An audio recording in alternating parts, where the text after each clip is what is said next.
Most passengers over 60 think airport problems happen to someone else, until one small mistake turns into a missed flight, a long delay, or hours of stress no one warned them about.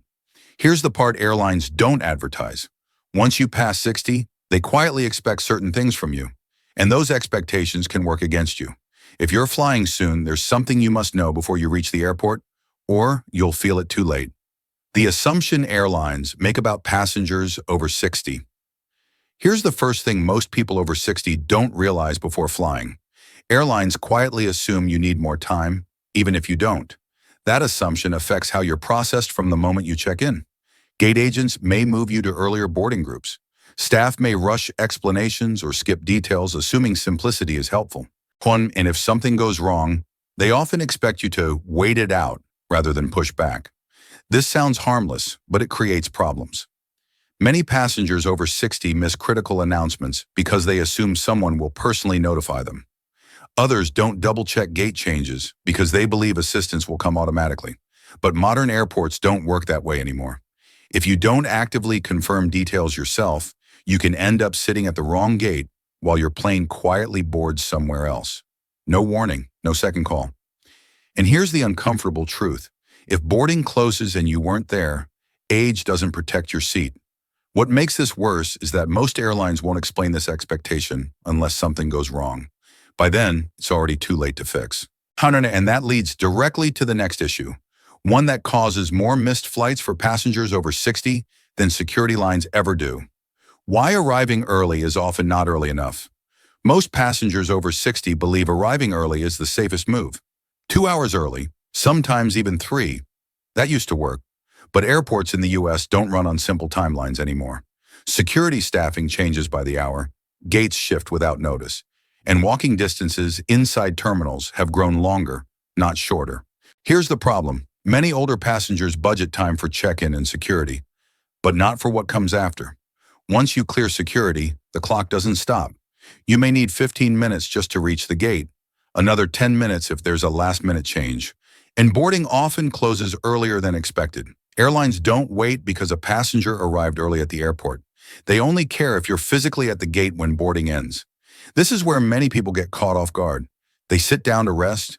They assume boarding will be announced clearly. They believe gate changes will be obvious. Sometimes they are. Sometimes they're not. And when the doors close, explanations don't reopen them. What makes this even harder for passengers over 60 is the next issue. Something most people never think about until they experience it once. The seating and mobility detail that causes silent stress.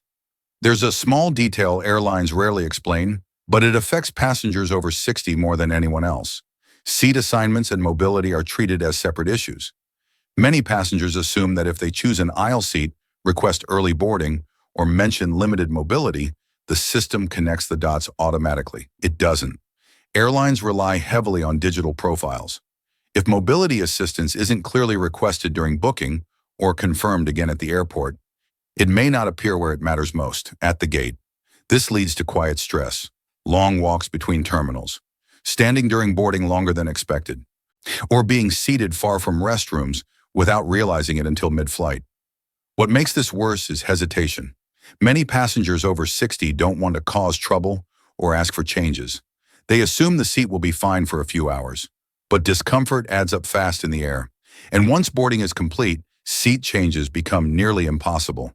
Airlines won't offer adjustments unless asked clearly and early, not because they don't care, but because the system doesn't prompt them to. This is where experienced travelers do something differently, something simple that prevents most of these issues before the aircraft door ever closes. And that leads to the next overlooked rule most passengers only learn after a bad flight. Why I'm fine can actually work against you. Here's something many passengers over 60 say without thinking. I'm fine. They say it at check-in.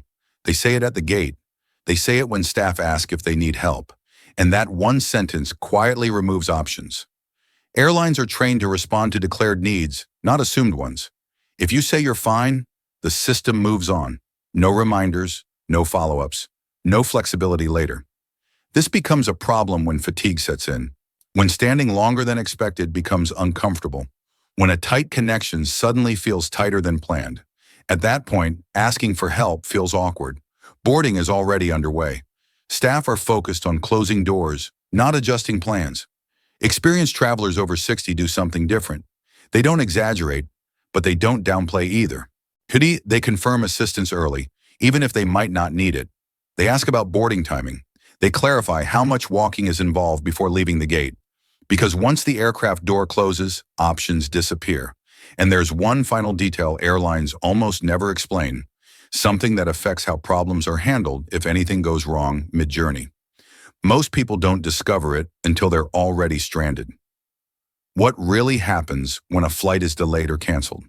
When flights are delayed or canceled, passengers over 60 often expect patience to be rewarded. They wait, they sit, they assume someone will call their name or offer guidance. That rarely happens. Airlines now prioritize speed, not age. Rebooking systems move fast and seats disappear within minutes. The passengers who act first, using apps, kiosks, or direct counter requests, get options.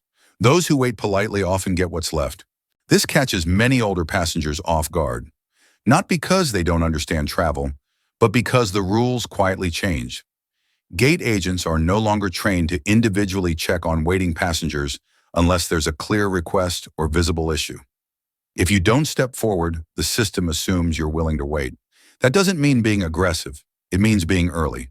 Experienced travelers over 60 immediately ask one simple question when something goes wrong. What are my rebooking options right now? That single move often makes the difference between arriving the same day or spending the night at the airport. And here's the part airlines never explain clearly. How you respond in the first 5 minutes after a disruption affects everything that follows. Which brings us to the last thing every passenger over 60 should know before their next trip begins. The one thing airlines never spell out. Here's the truth. Most passengers over 60 never hear explained clearly. Airlines don't manage people. They manage processes. If you don't place yourself inside the process early, the system moves on without you. That doesn't mean flying should feel stressful. It means knowing where silence works against you. Because there's one final quiet rule airlines apply after 60, and once you notice it, you'll understand why some passengers glide through airports, while others do everything right and still struggle. And that rule starts before you even book the ticket.